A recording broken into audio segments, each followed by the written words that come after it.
entente entre le Maroc et Israël au détriment de la France. Donc, vous avez toutes les fils. Finalement, vous avez une mosaïque entière. Il y a des milliers d'éclats d'émail, des éliges. Il faut les mettre en place. Et aujourd'hui, l'image est parfaite. Oui, alors vous allez répondre à ces questions dans cette émission.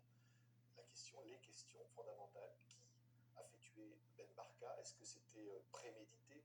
Qu'est-il advenu de son corps? Vous pouvez répondre à toutes ces questions. Et vous répondez à toutes ces questions dans le livre.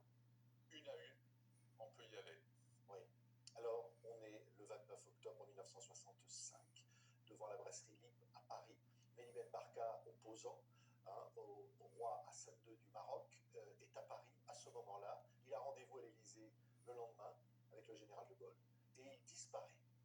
On ne sait pas s'il a rendez-vous avec le général de Gaulle, il a rendez-vous à l'Élysée, peut-être avec le secrétaire général. Mais vous avez raison, la raison essentielle de sa présence à Paris n'est pas le film, qui est finalement un prétexte pour lui secondaire.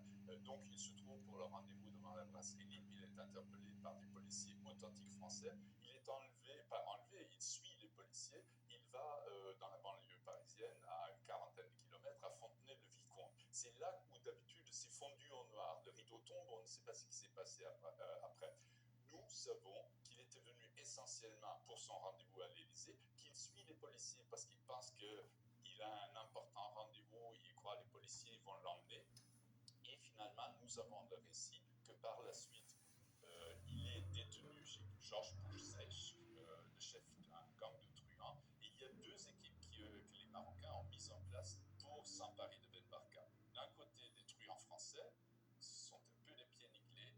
Paris va être la 5e tentative pour s'emparer de Ben Barka. Et à côté, le Mossad, qui depuis mars 1965, donc 6 mois avant l'enlèvement, 5 mois avant l'enlèvement, est également sollicité par les Marocains. Et là, c'est des pros. Et eux, ils doivent pister Ben Barka, qui parcourt le monde entier.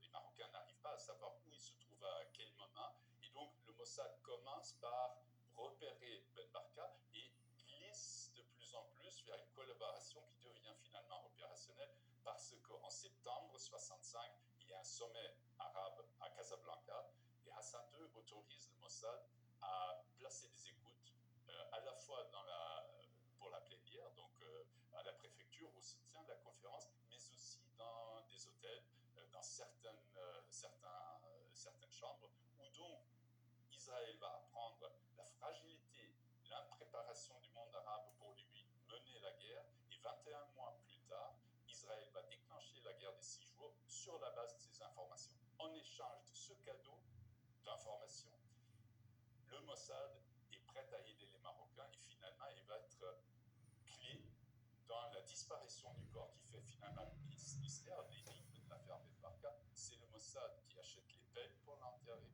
c'est le Mossad qui fournit une planque à Paris, c'est le Mossad qui donne la pince pour enlever les dents au corps pour qu'il ne se dissolve plus sans laisser de traces. Le Mossad est impliqué aux premières ordres sans jamais toucher Ben Barka. Nous avons